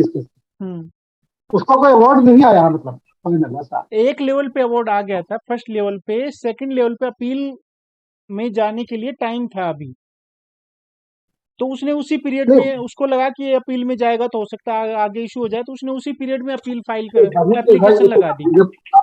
आर्बिट्रेशन लॉ के अंदर जब आपको एक अपील का टाइम है, हाँ तो unless and until time passes you can not proceed further. हाँ, लेकिन उन्होंने इसी चक्कर में तो हो सकता कर दिया होगा। आपने अपना वार कर दिया, आपने अपना वार कर दिया, उसको भी राइट है वार करने का, वो आपने मौका ही नहीं दिया उसको, या नहीं देना चाह रहे, तो आप हड़बड़ाहट में जो है तो आपने किया। तो जो इम्प्लाइंग मतलब जो उसका मतलब यही है कि आर्बिट्रेशन में क्या है कि आर्बिट्रेशन एक कंप्लीट प्रोसेस है, उसके कई फेज होते हैं, आपने उस पूरे फेज को कंप्लीट नहीं होने दिया। आप सुप्रीम कोर्ट में कब जाते हैं, जब आप एनसीएलटी में आपको आपका जब हो गया तो आपका राइट है फिर एनसीएलटी जाने का, आप डायरेक्ट सुप्रीम कोर्ट ही जा सकते हैं। तो यहाँ पे वही केस हुआ कि आर्बिट्रेशन का पहला जो आया, उसके बाद उसमें जो प्रोसेस है कि इसके बाद वो अपील में जाएगा, उसका टाइम फ्रेम है, टाइम पीरियड है, आपने उसको दिया भी नहीं, आप इधर चले गए। तो कोर्ट ने इसे देखा कि आपके पास प्री एग्जिस्ट कर रहा है एक आर्बिट्रेशन, मतलब डिस्प्यूट एग्जिस्ट कर रहा है, that has not given it's due time, और आप उससे पहले बीच में आपने इधर आके फंसा दिया उसको। तो सुप्रीम कोर्ट ने ये डिसीजन दिया। तो मैंने उन्होंने लॉ के ही पूरे प्रोसेस को ही फॉलो किया। सुप्रीम कोर्ट तो वैसे ही करता है। हम लोग को देखिए, हम लोग को मैं सेठी साहब की इस बात से बड़ा सहमत रहता हूँ कि हम लोग को we have to read between the lines कि लॉ किसी चीज को कैसे लेता है, मतलब तो हम लोग को वो चीज को थोड़ा समझ के अपना देखना चाहिए, और मेरे ख्याल से आपको अमली कोशिश करना है चीजों को कि समझ के उसको देखा जाए बढ़िया से, किसका क्या है, क्या उसका मतलब है। तो देखिए पिछला वाला भी क्वेश्चन अगर हम लोग का आएगा अगर एग्जाम में, तो फिर केस का नहीं आएगा, वो उसमें एजीआर पूछेगा, उसके जो माइनर पॉइंट तो डील किए सुप्रीम कोर्ट में, वो उनका पूछेगा क्वेश्चन। तो अगर हम लोग सिर्फ सरसरी तौर पे केस आ गए और फाइनल पॉइंट्स को नहीं देखा, तो मे भी हम लोग मिस कर जाए, मतलब आंसर सही देने में। तो हम लोग का अप्रोच ये होना है कि we have to understand the implied meaning of law, और what kind of law has been decided, किस लाइन को एक्शन को लिया गया, अब ऐसा तो सुप्रीम कोर्ट करेगा नहीं कि बार बार वो अलग अलग मतलब एक ही चीज पे अलग अलग व्यू लेगा। वो तो व्यू लेगा वही, अलग अलग केस को उसकी बारीकियों को देखेगा कि वो सारे लॉ इसमें आ रहे हैं कि नहीं आ रहे हैं। यहाँ बड़ा क्लियरली उसने देखा ये जो नोटिस पीरियड का टाइम है इसने सिंपली मेंटेन किया कि 10 दिन हो गया बस चलो। लेकिन जब आप आर्बिट्रेशन पे गए हैं तो आर्बिट्रेशन का पूरा प्रोसेस तो आपको फॉलो करके जाना है बाद में। आपको बीच में छोड़ देते कि क्या आप सीआरपी नहीं जा सकते हैं। हाँ वो फाइनल हो गया आर्बिट्रेशन का प्रोसेस, तब आप कह सकते हैं कि आर्बिट्रेशन में ये हार गया। अभी तो प्रोसेस अंडर प्रोसेस है वो। बिल्कुल सर। ये अच्छी चीज है, हम लोग को भी खरीदने का मौका मिल रहा है। इसमें सुप्रीम कोर्ट ने एक्चुअल में ये मोबिलेक्स के से मिलता जुलता केस है। मोबिलेक्स इनोवेशन जो था ना, यस यस नच बली यस उसी से रिलेटेड डिस्प्यूट का डेफिनेशन है ना, इसमें भी डिस्प्यूट को रेफर किया गया है। तो इसमें सुप्रीम कोर्ट ने, अगर आप पॉइंट नंबर 4 देखेंगे तो मोबिलेक्स का केस भी रेफर किया था, यस उसको भी रेफर किया गया था इस केस में। ठीक है सर, अभी कौन सा ले रहे लास्ट? ये लास्ट है एसबीआई वर्सेस मेट्रेंस लिमिटेड। हाँ जी। ये भी बेसिकली बिल्कुल इसके केस ना बिल्कुल सिंपल है, कुछ है नहीं। इसमें एक्चुअल में क्या था, स्टेट बैंक ऑफ इंडिया के एक रिटायर्ड एम्प्लॉय थे मिस्टर शैलेश वर्मा। उन्होंने करीबन 30 साल से स्टेट बैंक ऑफ इंडिया में जॉब की। उसके बाद जो क्या हुआ कि उन्होंने वो रिजोल्यूशन प्रोफेशनल बन गए। उन्होंने 40 ईयर जॉब की, 39 years state Bank of India में। उसके बाद वो रिजोल्यूशन प्रोफेशनल बन गए, तो एसबीआई ने उनको एक केस अलॉट कर दिया मेट्रेंस लिमिटेड का। कॉर्पोरेट डेटर वाज द मेट्रेंस लिमिटेड। तो जब ये उसके आरपी बने तो मेट्रेंस की नॉलेज में आया, उसके जो भी मैनेजमेंट थे या उसकी कंपनी की नॉलेज में, कि ये जो आरपी है ये तो एसबीआई के ही एम्प्लॉई हैं, रिटायर्ड एम्प्लॉई हैं। तो उन्होंने फिर जो है एनसीएलटी में एप्लीकेशन फाइल की कि भाई देखिए, आपने जिनको ये अपॉइंट किया है वो तो एसबीआई के ही रिटायर्ड एम्प्लॉई हैं, और उन्होंने उनको वहां से पेंशन भी मिल रही है, और उन्होंने करीबन 40 ईयर वहां पे जॉब भी की है। ठीक है, तो ये तो उनका फेवर लेंगे, क्योंकि ये तो अभी भी उन पे डिपेंड है, वहां से पेंशन मिल रही है इनको। ठीक है, तो ये वाला केस जो है एनसीएलटी ने जो है उनकी उसको मेट्रेंस लिमिटेड के जो ग्राउंड है उनको एक्सेप्ट किया। तो फिर ये मैटर एनक्लेट में गया, एनक्लेट ने भी उनके ग्राउंड को एक्सेप्ट किया। उन्होंने कहा कि हाँ जी, आप जो कह रहे हैं ना वो बात तो सही है। जब ये मैटर सुप्रीम कोर्ट में गया तो इन द मीन टाइम जो है एसबीआई ने आरपी को चेंज कर दिया। तो एसबीआई को लगा होगा कि भाई हो सकता है कि आगे सुप्रीम कोर्ट में भी हमारे अगेंस्ट में डिसीजन आए। तो उन्होंने बिजनेस चेंज कर दिया। हाँ, लेकिन ये जब मैटर सुप्रीम कोर्ट में हियरिंग हुई तो सुप्रीम कोर्ट ने जो है ये डिसीजन एसबीआई के फेवर में दिया। सुप्रीम कोर्ट ने कहा कि भाई ऐसे आप किसी की इंडिविजुअल जो है ना उस पे आप वो नहीं कर सकते, इंटीग्रिटी ऑफ प्रोफेशनल उस पे क्वेश्चन नहीं कर सकते। The supreme court was the prime facie view that the approach adopted by the NCLT appellate tribunal is not correct, that the mere resolution professional who remained in the service of SBI and is getting pension was Entitled disentitled to be a resolution. resolution professional। उन्होंने कहा कि उनकी approach गलत है, कि क्योंकि वो RP जो है वहां पे जॉब कर चुका है और उसको पेंशन मिल रही है, तो आप उसको डिसएंटाइटल करेंगे आप। Supreme court also noted that the contention of the parties that they have agreed for the appointment of a new RP, and the court directed NCLT to appoint new RP within a week. Supreme court ने कहा कि आपका ये गलत है, और supreme court ने कहा कि इस जो डिसीजन को ना, एनक्लेट के डिसीजन को जो है इसको एक एग्जाम्पल के तौर पे न ट्रीट किया जाए आगे किसी केस में। Since the order of NCLAT does not reflect the correct approach, the same shall not be treated as precedent. तो सुप्रीम कोर्ट ने क्लियर कर दिया कि कल आगे कोई उसी के डिसीजन को बेस बना के कोई केस फाइल कर दे, फिर आ जाए कोई कॉर्पोरेट डेटर खड़ा हो जाए, तो सुप्रीम कोर्ट ने कहा कि आप उसको प्रेसिडेंट की तरह कंसिडर नहीं करेंगे डिसीजन को।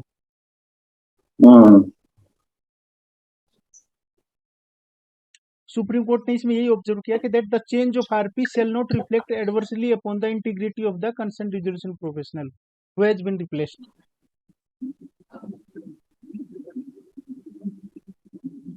सो यही फैक्ट थे मेट्रेंस वाले के। तो ये क्वेश्चन आते हैं, इससे भी क्वेश्चन आता है। कोड ऑफ कंडक्ट के तहत भी तो एक आरपी मतलब एम्प्लॉय नहीं हो सकता है। हाँ, लेकिन वो तो रिटायर हो चुके थे ना,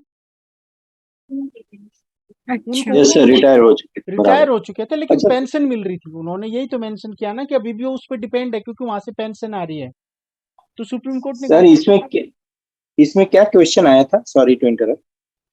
क्वेश्चन यही आया था कि इस वाले, अब मतलब क्वेश्चन आया था, मुझे ध्यान है, लेकिन मुझे ये ध्यान नहीं है कि इस पे किस तरह का क्वेश्चन आया था। यही आया था कि उसमें शायद उन्होंने बताया था कि यार पे अपने फैक्ट दे दिए थे, और उसमें 4 क्विक केस लो दिए थे, उसमें से ये फैक्ट जो है किससे रिलेटेड है। हाँ, ओके। हाँ जी। नहीं, अब इसके लीगल पहलू को आप देखिए कि आखिर सुप्रीम कोर्ट ने क्यों कहा कि गलत नहीं। तो क्या कंटेंशन हो सकते हैं? नंबर वन क्या है कि कोई भी एम्प्लॉय जो स्टेट बैंक जो है वो कोई कॉर्पोरेट नहीं है। हम्म।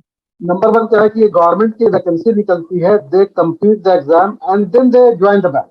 हम्म। उसके बाद क्या है कि पेंशन भी एज पर बैंकिंग जो लॉ है, जो मतलब गवर्नमेंट के लॉ के तहत मिलती है। Bank doesn't give, hmm. That is not the bank money, मतलब वो एज पर गवर्नमेंट ऑफ इंडिया के लॉ के हिसाब से मिलती है। Hmm. The third thing was that he was a retired employee. Hmm. अगर आज के डेट में कोई एम्प्लॉय वहां काम कर रहा हो एंड ही बिकम्स प्रोफेशनल, तो सर ये एकदम सुप्रीम कोर्ट नहीं देता। हम्म। सुप्रीम कोर्ट कह रहा था कि नाउ मैंने he is now an independent entity, और वो जो है अपना ग्रेजुएशन प्रोफेशनल का डिग्री लेकर अपना काम कर रहे हैं वो। और ये जो मतलब उनका स्टेट बैंक ऑफ इंडिया से अब नाता तो है नहीं इम्पैक्ट उस तरह का। और ये जो पेंशन की बात जो है, ये पेंशन जो है उधर स्टेट बैंक ऑफ इंडिया में काम करने की वजह से मिल रहा है, लेकिन स्टेट बैंक ऑफ इंडिया नहीं दे रहा। पेंशन फंड एक अलग है जो क्रिएट होता है, हम्म। और पेंशन फंड है that is his own money.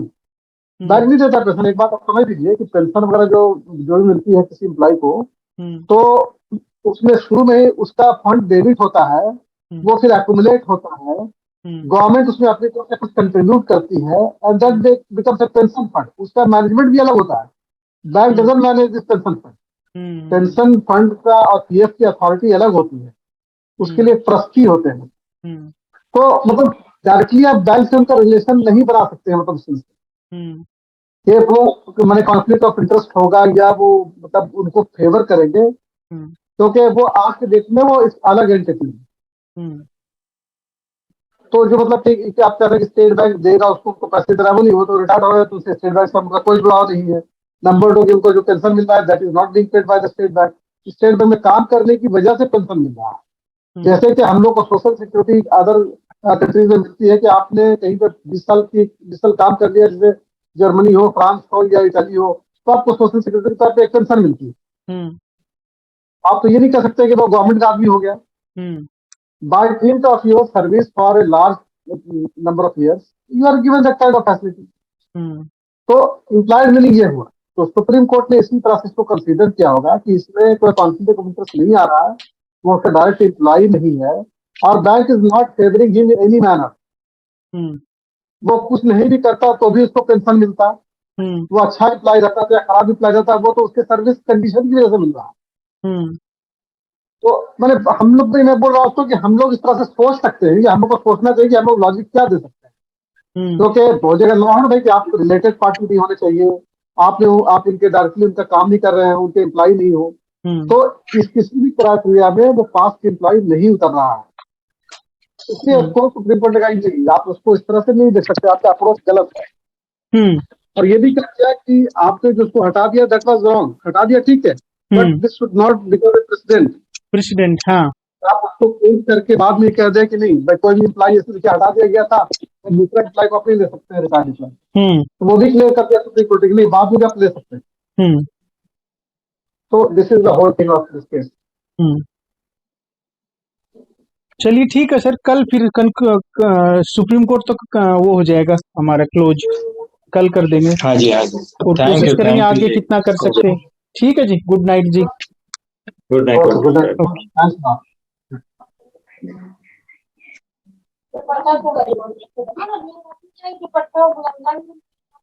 गरीबी।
देखिए वापस